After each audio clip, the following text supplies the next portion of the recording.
Coucou tout le monde et bienvenue en ce 24e et je le dis pas, dernier jour. Oui, il n'y aura pas de créa demain. J'ai pris beaucoup de retard dans plein de domaines, donc désolée, il n'y aura pas de créa demain. Mais j'ai un petit quelque chose à vous proposer parce que je me sens un peu coupable quand même parce que j'ai adoré ces 24 jours avec vous. Donc on prend quelques vacances tranquilles, on laisse passer les fêtes et au début de l'année prochaine, on se retrouve pour un live. Alors je vous dis pas qu'on va passer la journée ensemble, hein, mais il y a longtemps que ça me fait envie. J'ose pas me lancer, donc là je me dis que si je vous le dis et que si toutefois ça pouvait vous plaire, l'idée, j'aurais plus le choix, il faudrait que je le fasse.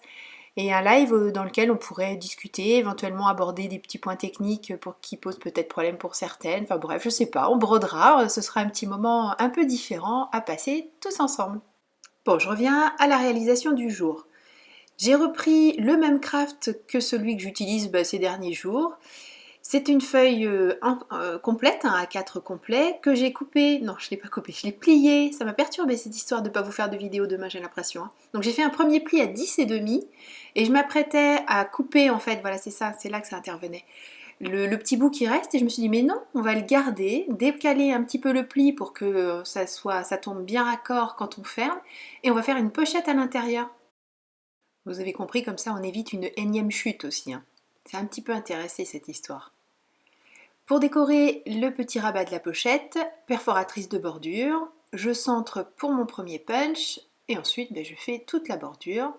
Et c'est une perforatrice EK Success, donc autant vous dire gage de qualité, de durabilité et de jolies découpes. Et je veux dire aussi que j'avais gardé dans un coin de ma tête que je vous avais dit vouloir faire une carte avec un fond oxide sur le craft, mais cette fois-ci dans les tons bleus, puisqu'on en avait parlé avant-hier avec la carte pleine de petites douceurs autour du chocolat chaud. Je le fais là du coup. Donc j'ai mis mes petites protections, toujours les mêmes petits morceaux d'adhésif, ils sont gentils, ils veulent bien encore, voilà. Je pense qu'ils continueront à faire d'autres créas parce qu'ils sont retournés sur ma plaque de verre et ils vont plutôt pas trop mal. Je fais donc le cadre, je protège aussi le haut de la carte parce que je ne veux pas mettre d'encre sur l'arrière. Donc je vais mettre ce petit morceau d'adhésif, mais je vais d'abord rajouter un morceau de papier pour que ce soit plus haut et que je puisse vraiment m'exprimer avec ma mousse. Je complète bien sûr le cadre en haut en bas et je ressors la Distress Oxide dans ce ton bleu clair qui est le Tumble Glass.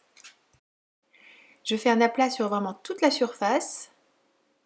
J'essaie de faire en sorte qu'il soit le plus complet possible, c'est-à-dire j'évite les zones où on voit un peu plus le papier craft. Quitte à y revenir plus tard, la laisser sécher un petit peu et puis faire une deuxième couche. Bon, ce ne sera pas le cas finalement, je vais rester sur ce premier passage. Je fais attention là parce que autant les adhésifs sont gentils, autant ils ont envie de se décoller un peu et celui de la droite, j'avais peur que mon cadre soit pas complètement net. Donc j'ai fait attention de ne pas le déplacer en passant la mousse. Avec une Distress Oxide plus foncée, la Faded Jeans, je vais créer cet effet cadre que j'aime tant. Donc pour l'instant on a l'impression que c'est pas très fondu, pas très joli, et c'est vrai, c'est pas qu'une impression, c'est pas très fondu, pas très joli, mais je vais arranger ça en repassant avec la Distress plus claire pour fondre et vraiment ne garder qu'un petit halo sur tout le pourtour de la carte. Je continue à construire le fond, cette fois-ci avec un tampon de la série graphique Crazy Little Craft et la Distress Oxide grise, enfin pour moi c'est un gris bleuté, le coloris Iced Press. Alors tout de suite quand on imprime on se dit waouh c'est quand même très très fort, très présent, mais je vous rappelle que ce sont des Distress Oxide et qu'elles ont tendance à sécher en absorbant un petit peu ce qui est en dessous en fait. Donc mon gris il va légèrement se bleuter et il va bien se fondre dans la masse. Alors ça fait ça aussi parce que j'ai pas laissé sécher ce qui est en dessous, hein. Sinon on peut très bien superposer les différentes couches de Distress Oxide, elle est même réputée pour ça. Je fouille dans mon petit classeur de pochoir tout en colle, je crois qu'il va falloir que j'en refasse un parce qu'il est ultra plein celui-là. J'aime bien tous les balayer et me dire j'utiliserai bien celui-ci, oh non celui-là, oh non plutôt celui-là, vous savez c'est un petit peu quand on a envie de tout et on sait plus trop quoi choisir. Et au final, je vais trouver mon bonheur à la toute fin du classeur, bien sûr. J'ai opté pour cet effet tricot et je reprends mon encre Faded Jeans pour rester, vous savez que j'aime pas multiplier les couleurs, je reste vraiment dans ce que j'ai déjà utilisé. Et ce qui fait la différence, enfin ce qui fait l'intérêt du truc, c'est que je n'hésite pas à utiliser mon pochoir dans tous les sens déjà, À ne pas le faire complètement, vous voyez, on a les motifs qui se fondent, on ne sait pas trop où ça commence, où ça s'arrête. Et je vais rajouter des petites étoiles blanches cette fois-ci, toujours un pochoir tout en colle. J'ai dédié une mousse à l'utilisation de l'encre blanche, bon ça, rien de très nouveau sous le soleil, mais c'est surtout que je ne trempe pas cette mousse directement dans le pad d'encre pour lui ne pas le contaminer avec d'autres couleurs. Je mets mon encre directement sur ma plaque, en n'importe quelle surface lisse bien sûr fera l'affaire. Et je passe la petite mousse au travers des étoiles pour en parsemer un petit peu partout, mais je n'en mets pas non plus sur toute la surface. Je vais reprendre un peu le principe de ce que j'avais fait sur la première créa, donc le J1 de ce calendrier de l'Avent, comme ça la boucle est bouclée. Je crée un papier sur lequel je reprends les deux couleurs de Distress Oxide précédemment utilisées, enfin je sais les deux couleurs principales, les deux bleus en fait, donc le Faded Jeans et le Tumble Glass. Je fais un fondu au milieu de mon papier craft et je vais découper toutes les petites lettres qui vont me permettre de vous écrire Joyeuses fêtes. Pour ça j'utilise le dernier alphabet die que j'ai acheté chez Tout en Colle.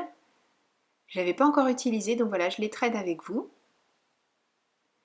Au début l'idée c'était de garder éventuellement le négatif de toutes les découpes, mais finalement c'est juste l'accent circonflexe sur le E en fait qui va faire que je garderai le papier éventuellement pour faire d'autres découpes, mais je ne vais pas pouvoir garder le négatif pour faire une autre réalisation parce que l'accent circonflexe est jumelé avec alors soit une virgule, soit un accent qu'on peut mettre en accent grave, accent aigu, et ça gâche tout. Mais bon, c'est pas grave. Je fais la réalisation là avec vous.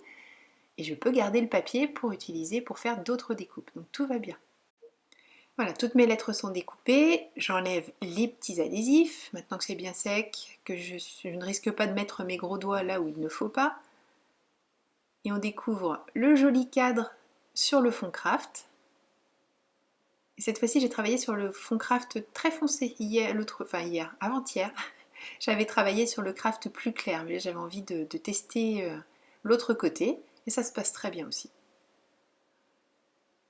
Avant de coller toutes mes petites lettres, je me dis qu'il faut que je rajoute quelque chose pour créer encore un peu plus cette ambiance de fête. Donc j'avais pensé à des paillettes, mais non. Eh bien je vais ressortir ma fameuse poudre à embosser qui fait cet effet neige.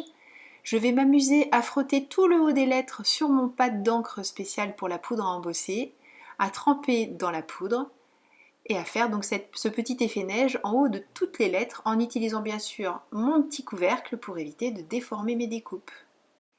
Je n'oublie pas non plus de les protéger, enfin de les fixer avec un aimant pour éviter que ça se retrouve de l'autre côté de la scrap room. Vous avez eu peur que je fasse toutes les lettres avec vous, hein. Non, je vous rassure, on passe direct à la phase collage. Collage super simple parce que comme l'alphabet n'est pas très très strict au niveau du dessin des lettres, on peut les mettre un petit peu comme on veut, à droite, à gauche, enfin les faire légèrement pencher, ça reste quand même très bien rangé, donc super simple. Et pour se simplifier la vie, pour être sûr de bien mettre le mot fête par rapport au mot joyeuse, on ne fait pas du tout en commençant par le F, non, on commence par le S, enfin la dernière lettre du mot. Comme ça, on va pouvoir la mettre avec le même écart en bas à droite qu'on avait en haut à gauche par rapport au J. Et comme ça, même si on a pu mettre les lettres un petit peu comme on voulait, au moins c'est bien rangé sur le devant de la carte, on a quelque chose de joli.